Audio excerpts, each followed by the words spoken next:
స్వామి ఉన్నారు. ఇక్కడ విషయం ఏంటంటే జీవితంలో ఒక్కసారైనా కానీ ఈ గోకర్ణంలో ఈ ఆత్మలింగాన్ని దర్శించుకోవాలి. సాక్షాత్తు శివుని ఆత్మస్వరూపమైనటువంటి ఈ లింగం ఇక్కడ ఉంది.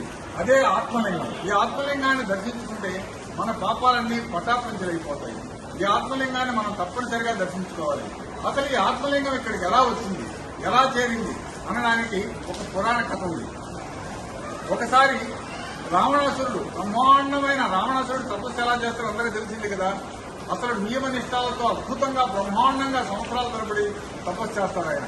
అట్లాంటి తపస్సు చేసి శివుని మీద తపస్సు చేస్తుంటే శివుడు ప్రత్యక్షమై ఆయన నీకేం వరం కావాలో కోరుకోమంటే శివుడు మామూలుగా అడిగినాడు కదా.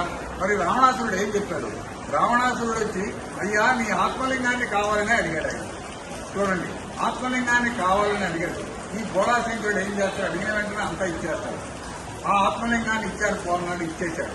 కానీ ఒక నియమం పెట్టాడు. రావణాసుర, ఈ ఆత్మలింగాన్ని నువ్వు నేరుగా నీ రాజ్యాన్ని తీసుకెళ్ళు, మధ్యలో ఎక్కడా దీన్ని పెంచొద్దు అని చెప్పాడు.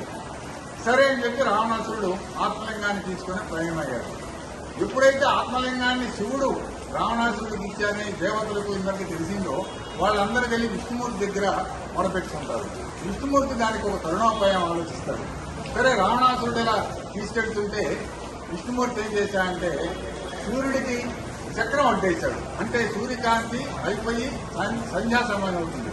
ఆ సంధ్యా సమయంలో రావణాసురుడు తప్పనిసరిగా ఆయన వచ్చి సంధ్యావందనం చేసుకోవాలి. అందుకని ఆ రావణాసురుడు ఏం చేశాడంటే సంధ్యావందనం చేసుకోవాలనే ఉద్దేశంతో ఉంటే ఈ లోపల వినాయకుడు ఎదురుకుండా వస్తాడు బాలుడి రూపంలో. సో బాలుడి రూపంలో ఎవరు అనుకుని బాబు ఈ కాస్త నువ్వు పట్టుకోమని చెప్తే ఆ రావణాసురుడు వినాయకుడు అలానే పట్టుకుంటానని చెప్పి, కానీ దీన్ని నేను ఎక్కువసేపు పట్టుకోలేను, నేను రావణాన్ని 3 సార్లు పిలుస్తాను, ఆ లోపల నువ్వు వచ్చి 3 సార్లు పిలిచే లోపల పట్టుకోవాలి, లేకుంటే నేను వదిలిపెట్టాల్సి ఉంటుందని చెప్తాడు. అలాగే అని చెప్పి రావణాసురుడు సముద్ర స్నానానికి వెళ్లి ఈ మన సంధ్యావందనం చేయడానికి ప్రారంభిస్తాడు. ఎప్పుడైతే ఈ సంధ్యావందనం చేయడానికి ప్రారంభించడానికి స్టార్ట్ చేశాడో ఈ మన వినాయకుడు ముందుగా ఊహించుకున్నటువంటి విషయమే కదా.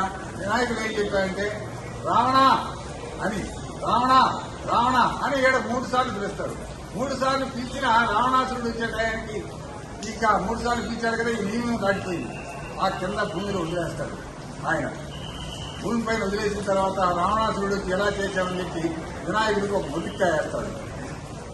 సరే, ఆ ఆత్మలింగాన్ని ఇచ్చిన పెట్టె కింద ఉంది కాబట్టి రావణాసురుడు ఏం చేస్తాడంటే ఆత్మలింగాన్ని గట్టిగా ప్రకలించి తీసుకెళ్ళడానికి ట్రై చేస్తాడు. మరి పెట్టెను లాగుతున్నప్పుడు ఉత్తరం పైభాగం వైపు లాగుతాడు. ఆ లాగినప్పుడు ఒక మొక్క ఓడిస్తే దాన్ని విసిరేస్తాడు. అక్కడ సత్యేశ్వర లింగంగా వెలిసింది. పెట్టె మూత పడింది ఇంకో చోట, మళ్ళీ లాగుతున్నప్పుడు అది గుడేశ్వర లింగంగా వెలిసింది. వస్త్రం ఇంకో చోట పడింది, అది మృడేశ్వర లింగంగా పడింది. ఆ తర్వాత తాడు పడిన చోట ధారేశ్వర లింగంగా వెలిసింది.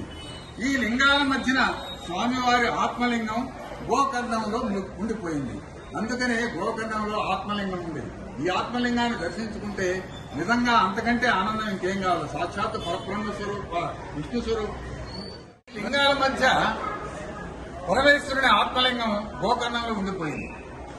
సో ఇది ఆత్మలింగంలో గోకర్ణ మహాబలేశ్వర రూపంగా ఉంది. ఈ 5 క్షేత్రాలని శైవ పంచ క్షేత్రాలని కూడా పిలుస్తారు. ఇక్కడ ఇంకొక కథనం ప్రకారం ఏంటంటే భూమాత పాతాళ లోకం నుంచి భూలోకానికి వచ్చేటప్పుడు గోవు ఆకారంలో వస్తుంది. ఈ గోవు ఆకారంలో వచ్చినప్పుడు గోవు చెవు నుంచి శివలింగం బయటకు వచ్చి ఇక్కడ ఉండిపోయిందని చెప్తారు. అదొక కథనం ఉంది. ఏమైనప్పటికీ శివుని ఆత్మలింగంగా దీన్ని అందరూ కొలుస్తారు. శివుని ఆత్మలింగం కాబట్టి ఆ ఆత్మలింగాన్ని మనం దర్శనం చేసుకుంటే మన జన్మ చరితార్థమవుతుంది.